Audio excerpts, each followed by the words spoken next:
Dio a luz un martes por la mañana. Fue un parto difícil, como muchos, pero el bebé llegó, respiró, le pusieron un nombre.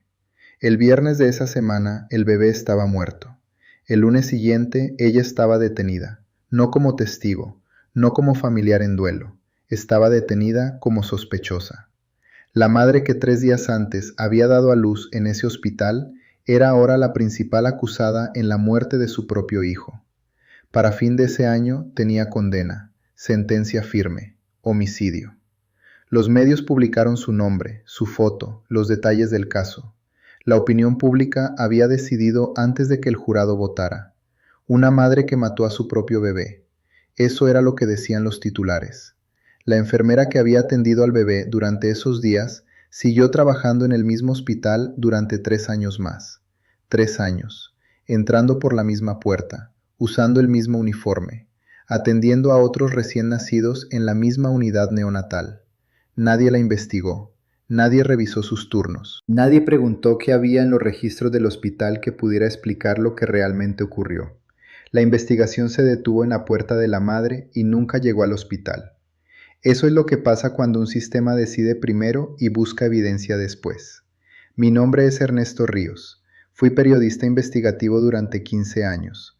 Trabajé en El Informador, en El Universal, en Proceso. Cubrí más de 80 casos de homicidio. No tengo placa, tengo documentos. Y lo que voy a contarles hoy está documentado. Registros hospitalarios, transcripciones de juicio, informes forenses, resoluciones de apelación. Cada pieza de información que presento tiene un origen verificable. Si aún no estás suscrito, hazlo ahora y deja un comentario abajo, porque este canal es para quienes quieren entender cómo funcionan los casos que los medios resuelven en un titular y la justicia tarda décadas en corregir. Vamos con el caso. La condena de Sally Clark es uno de los casos de error judicial más documentados en la historia reciente del derecho penal británico. Clark era abogada. Vivía en Cheshire, en el norte de Inglaterra. En 1996, su primer hijo murió de manera repentina a los 11 semanas de vida. El dictamen inicial fue muerte súbita del lactante, una categoría médica real y reconocida. En 1998, su segundo hijo murió también, 8 semanas de vida. Esta vez la policía no trató el caso como una tragedia, lo trató como un patrón. Cuando hay 2 muertes en la misma familia en circunstancias similares, la investigación cambia de naturaleza. Eso es razonable. El problema no es que investigaran a Clark, el problema es cómo construyeron el caso contra ella. El juicio de Sally Clark comenzó en 1999. El elemento central de la acusación no fue evidencia física directa, no hubo huellas, no hubo veneno, no hubo arma. El caso se construyó en gran medida sobre la base de un testimonio estadístico. El doctor Roy Meadow, pediatra de reputación establecida en el Reino Unido, subió al estrado y declaró que la probabilidad de que 2 hijos de la misma familia murieran de muerte súbita del lactante era de 1 en 73 millones. Repitió esa cifra. La prensa la publicó, el jurado la escuchó. Lo que no se explicó en el juicio, lo que Meadow no aclaró frente al jurado, es que ese cálculo era estadísticamente incorrecto. La cifra asumía que los 2 eventos eran completamente independientes entre sí. Pero la muerte súbita del lactante puede tener componentes genéticos, ambientales, factores que hacen que los hermanos compartan un riesgo elevado. Calcular la probabilidad de 2 eventos como si no tuvieran relación entre sí produce un número que no refleja la realidad médica. El Dr. Meadow presentó una cifra dramática. El jurado tomó una decisión basada en esa cifra. Sally Clark fue condenada en noviembre de 1999 por el asesinato de sus 2 hijos. La sentencia, cadena perpetua. Lo que no se investigó durante ese juicio es lo que define el error. Existían análisis microbiológicos post-mortem del segundo bebé que mostraban presencia de bacterias estafilocócicas. Esa evidencia sugería una posible causa infecciosa de la muerte. Esa información estaba disponible. El patólogo que realizó la autopsia no incluyó los resultados microbiológicos completos en su informe inicial. No porque los ocultara deliberadamente, dirán algunos, sino porque no los consideró relevantes. Pero relevantes o no, esos datos no llegaron a la defensa, y sin esos datos, la defensa construyó su caso con una mano atada. La velocidad con la que el sistema llegó a una conclusión contrastó con la superficialidad de la investigación. 2 bebés muertos, una madre, una cifra estadística que sonaba irrebatible. El sistema encontró una respuesta sencilla a una pregunta compleja y avanzó. Los registros que existían desde el principio no eran secretos, estaban archivados, estaban disponibles. La segunda apelación de Sally Clark, presentada en 2002, se basó precisamente en eso, en información que siempre había estado ahí.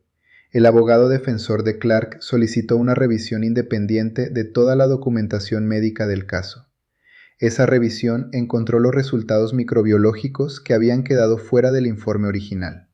Los análisis mostraban que el segundo bebé, Harry, había tenido una infección bacteriana significativa en el momento de su muerte. Esa infección era una causa de muerte alternativa y médicamente plausible. No fue considerada en el juicio original. Pero los registros decían más que eso. El historial clínico de los bebés, revisado con detalle, mostraba que Harry tenía antecedentes de problemas respiratorios menores documentados en consultas previas. La presencia de esa bacteria, del tipo Staphylococcus aureus, en concentraciones elevadas en líquido cefalorraquídeo, era una señal. Una señal que un patólogo con perspectiva diferente identificó como relevante. El testimonio de Roy Meadow también fue sometido a escrutinio en la apelación. La Royal Statistical Society publicó una declaración en 2001 señalando que el uso que Meadow hizo de la cifra 1 en 73 millones era estadísticamente incorrecto. Una organización científica de primer nivel declaró formalmente que el argumento central de la acusación tenía un error metodológico fundamental. Ese pronunciamiento llegó mientras Clark seguía en prisión. Las quejas contra el testimonio de Meadow no eran nuevas. Meadow había testificado en casos similares antes. Había desarrollado lo que algunos llamaron el síndrome de Meadow, una teoría que interpretaba la muerte repetida de bebés en la misma familia como señal casi automática de homicidio. Esa teoría nunca tuvo consenso en la comunidad médica, pero tuvo peso en los tribunales durante años. Casos múltiples de mujeres condenadas con base en su testimonio. Algunos de esos casos fueron revisados después de que el caso Clark abrió la puerta. La exoneración de Sally Clark requirió que una revisión independiente, solicitada por la defensa, encontrara lo que la investigación original no buscó. El proceso de apelación comenzó formalmente en 2002. La Corte de Apelaciones del Reino Unido escuchó el caso. La nueva evidencia microbiológica fue presentada. El error estadístico de Meadow fue documentado con precisión técnica. En enero de 2003, la Corte de Apelaciones anuló la condena de Sally Clark. Había pasado más de 3 años en prisión. 3 años y 2 meses desde la sentencia hasta la liberación. Su esposo, Steve Clark, había luchado desde el primer día. Había publicado, escrito, presionado, contactado expertos. Había hecho lo que ningún sistema debería obligar a hacer a alguien que busca justicia para su propia esposa. El perito que revisó los registros, con ojos diferentes, no encontró información nueva en el sentido estricto. Encontró la misma información, pero la miró completa. Eso es distinto. La evidencia microbiológica siempre estuvo en los archivos del hospital. El problema no fue que alguien la destruyera. El problema fue que nadie la buscó con la pregunta correcta. El proceso de apelación tardó años. Costó dinero que la mayoría de los acusados sin recursos no tiene. Devolvió la libertad de Sally Clark, pero no devolvió los años. No devolvió los 2 hijos que murió sin entender por qué. No devolvió su salud mental, que quedó severamente afectada por el encarcelamiento. Sally Clark murió en marzo de 2007. Tenía 42 años. 4 años después de salir de prisión. Las causas de su muerte incluyeron intoxicación alcohólica aguda. El sistema que la condenó injustamente nunca fue procesado por lo que le hizo. Ahora bien, el caso de Lucy Letby no involucra a una madre injustamente condenada. Letby es culpable. Fue condenada en agosto de 2023 por el asesinato de 7 bebés en el Countess of Chester Hospital, en el norte de Inglaterra. Cadena perpetua sin posibilidad de libertad condicional. La investigación fue exhaustiva. La evidencia fue abrumadora, pero Letby importa en este análisis por una razón específica, por lo que ocurrió antes de que fuera arrestada. Los médicos del Countess of Chester Hospital comenzaron a notar el patrón en 2015. Tasas de mortalidad neonatal inusualmente altas. Una coincidencia que empezó a no parecer coincidencia. Los médicos identificaron que las muertes y los colapsos graves de bebés ocurrían con mayor frecuencia en turnos específicos. La enfermera presente con más frecuencia en esos turnos era Lucy Letby. En 2016, un grupo de médicos presentó formalmente sus preocupaciones a la dirección del hospital. Documentaron el patrón, lo pusieron por escrito, pidieron que se investigara. La dirección del hospital no inició una investigación. La dirección del hospital convocó a los médicos y les dijo que sus preocupaciones eran infundadas. Más que eso, la dirección del hospital obligó a esos médicos a reunirse con Lucy Letby en persona y disculparse con ella. Los médicos que habían documentado un patrón de muertes anómalas tuvieron que sentarse frente a la enfermera que señalaban y pedirle perdón por haberla señalado. Letby no fue arrestada hasta 2018, 2 años después de que los médicos presentaran su alerta formal. Durante esos 2 años siguió trabajando, siguió teniendo acceso a la unidad neonatal, siguió teniendo acceso a los bebés. El informe oficial publicado en 2024, la revisión Thirlwall, documentó en detalle el fallo institucional del hospital. No fue un fallo de un individuo, fue un fallo sistemático. La dirección priorizó la reputación del hospital sobre la seguridad de los pacientes. Priorizó evitar el escándalo sobre investigar la evidencia. Los administradores tomaron una decisión. Era más fácil callar a los médicos que investigar a la enfermera. Ese mecanismo, el de detener la investigación en la puerta más cómoda, es lo que conecta el caso Letby con el caso Clark. En un caso, la investigación encontró a la madre y no siguió hacia el hospital. En el otro, la dirección del hospital encontró la alerta y decidió no investigar hacia adentro. El fallo institucional en ambos casos no es abstracto, es concreto, tiene nombres, tiene fechas, tiene decisiones específicas tomadas por personas específicas con información disponible. En el caso de Sally Clark, el patólogo que realizó la autopsia tenía los resultados microbiológicos en su poder.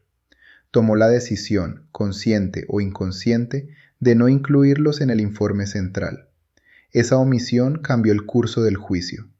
El Dr. Meadow tenía formación estadística suficiente para saber que su cifra era metodológicamente incorrecta, o debía tenerla.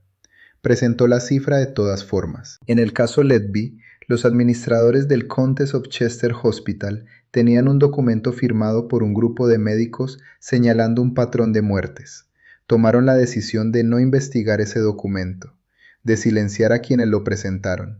Esa decisión tuvo consecuencias medibles en términos de vidas humanas. Los sistemas no fallan solos. Los sistemas fallan porque las personas dentro de ellos toman decisiones que priorizan otras cosas sobre la verdad. A veces es la reputación institucional. A veces es la comodidad de una conclusión sencilla. A veces es el miedo a lo que una investigación real podría revelar. Sea cual sea la razón, el resultado es el mismo. La investigación se detiene antes de llegar donde debería llegar. Yo cubrí casos en México durante 15 años. Vi ese mecanismo operar de maneras distintas, pero con el mismo resultado. El caso que se cierra rápido no siempre es el caso que se cierra bien. La velocidad en la resolución de un homicidio no es señal de eficiencia. A veces es señal de que alguien decidió terminar la búsqueda antes de que llegara a un lugar incómodo.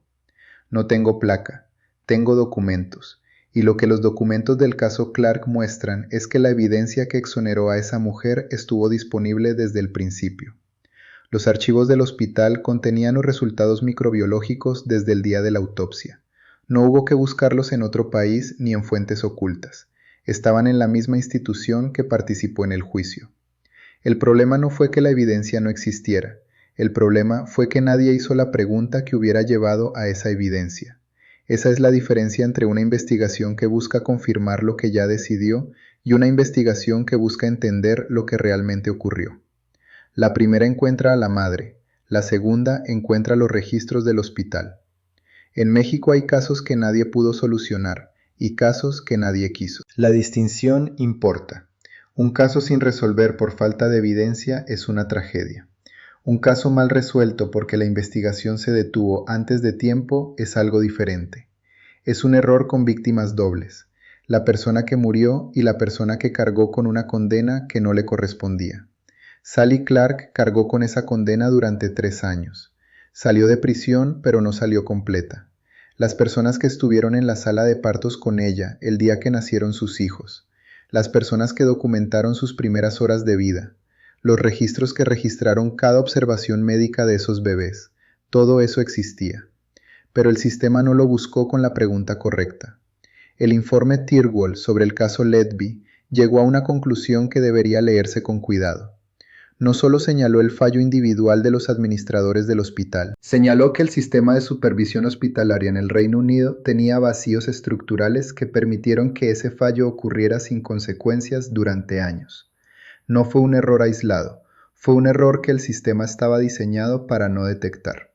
Eso es lo que hace que estos casos sean importantes más allá de sus propios hechos.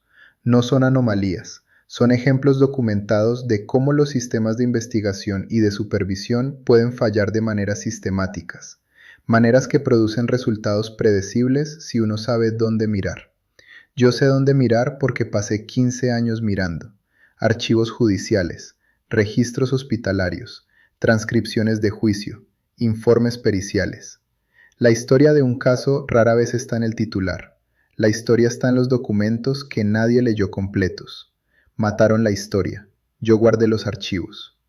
Hay algo más que los documentos del caso Clark revelan sobre el proceso de investigación inicial. La policía tomó una decisión temprana. En cuanto determinaron que había 2 muertes en la misma familia, el enfoque se concentró en la madre. Eso no es necesariamente un error. Cuando hay muertes repetidas en un núcleo familiar, investigar a quienes estuvieron presentes es el procedimiento estándar. El problema no fue investigar a Clark. El problema fue no investigar simultáneamente otras líneas. La línea del historial médico completo de los bebés, la línea de los análisis de laboratorio que estaban disponibles, la línea de las condiciones de la vivienda, de los antecedentes de salud familiares, de los factores ambientales. Esas líneas no se cerraron porque se encontró evidencia en contra. Se cerraron porque el sistema encontró una respuesta que le resultó satisfactoria. La estadística de Meadow, presentada como un hecho científico irrebatible. Una cifra de 1 en 73 millones suena a certeza. Suena a un número tan grande que la alternativa es imposible. Pero esa certeza era una ilusión construida sobre un error metodológico. Y el sistema, en lugar de verificar la metodología, utilizó la ilusión para cerrar el caso. En el caso Clark, los archivos que importaban estaban en el hospital desde el principio. En el caso Letby, los archivos que importaban eran las alertas que los médicos presentaron en 2016 y que la dirección del hospital decidió no seguir. En ambos casos, la información que hubiera cambiado el curso de los eventos existía. El problema no fue la ausencia de evidencia. El problema fue la ausencia de voluntad para seguirla hasta donde llevaba. Quiero detenerme un momento en lo que significa que un médico de la reputación de Meadow presentara una cifra estadísticamente incorrecta en un tribunal. No estoy hablando de un error menor, estoy hablando del argumento central de la acusación. Si se quita la cifra de 1 en 73 millones del juicio de Sally Clark, la acusación pierde su pieza más contundente. Lo que queda es la circunstancia.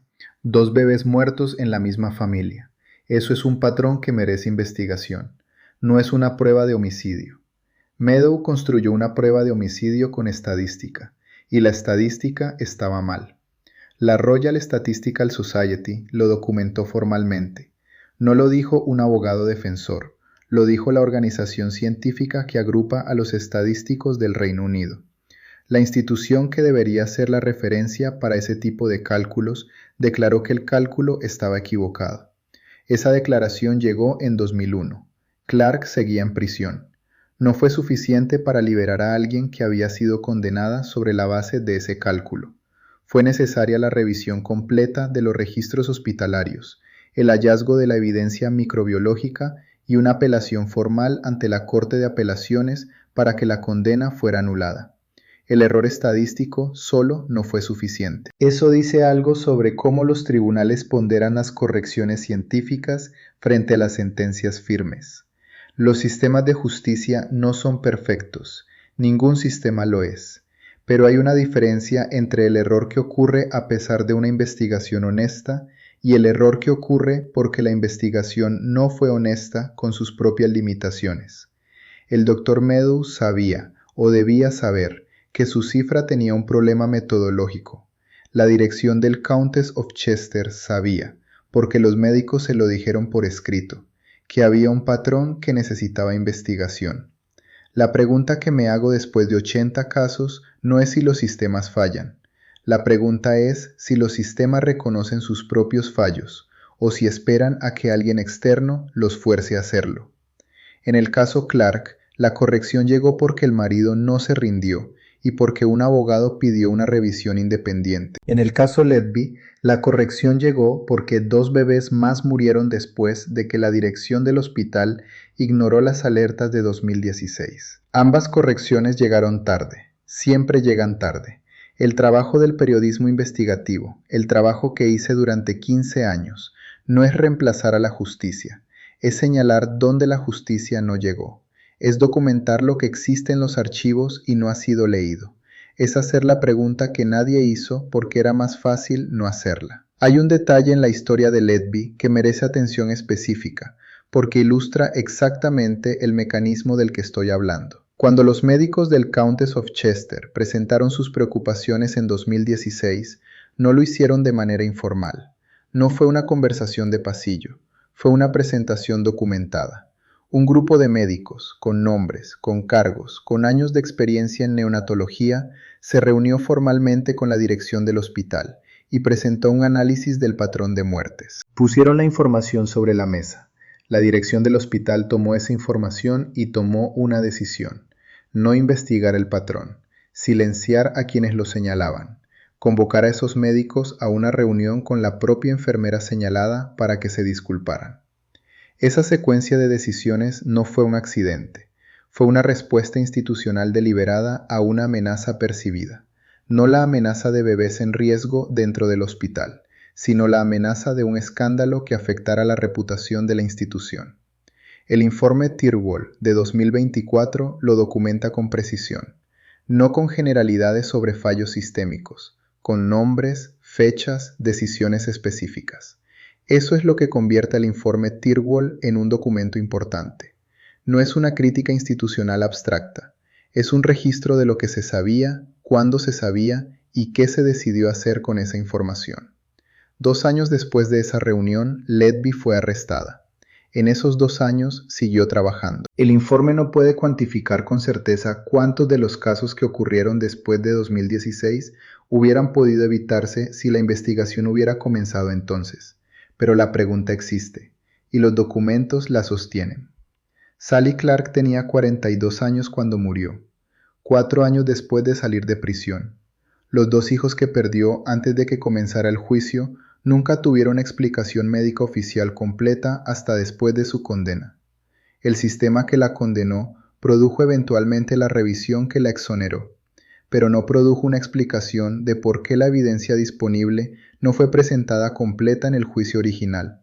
No produjo un proceso formal por esa omisión. Los médicos del Countess of Chester, que presentaron las alertas en 2016, tuvieron que disculparse con Lucy Letby. Eso está documentado. Tuvieron que sentarse frente a la mujer que señalaban como responsable de muertes y pedirle perdón. Esa reunión ocurrió porque la dirección del hospital tomó una decisión específica. El informe Tyrwell nombra esa decisión, la documenta, pero las consecuencias institucionales de esa decisión siguen siendo debatidas. Ese es el estado de las cosas, no el estado de los casos, que están resueltos. El estado de la rendición de cuentas institucional, que rara vez llega al nivel de los hechos documentados. Yo cubro los hechos documentados, lo demás lo dejo a los tribunales. ¿Qué caso crees que terminó en la puerta equivocada? Déjalo abajo. No el caso que los medios resolvieron en un titular. el caso que tú conoces, el que leíste, el que te quedó en la cabeza porque algo no cuadraba. Escríbelo en los comentarios. Yo soy Ernesto Ríos, no tengo placa, tengo documentos, y mientras los archivos existan, el trabajo continúa.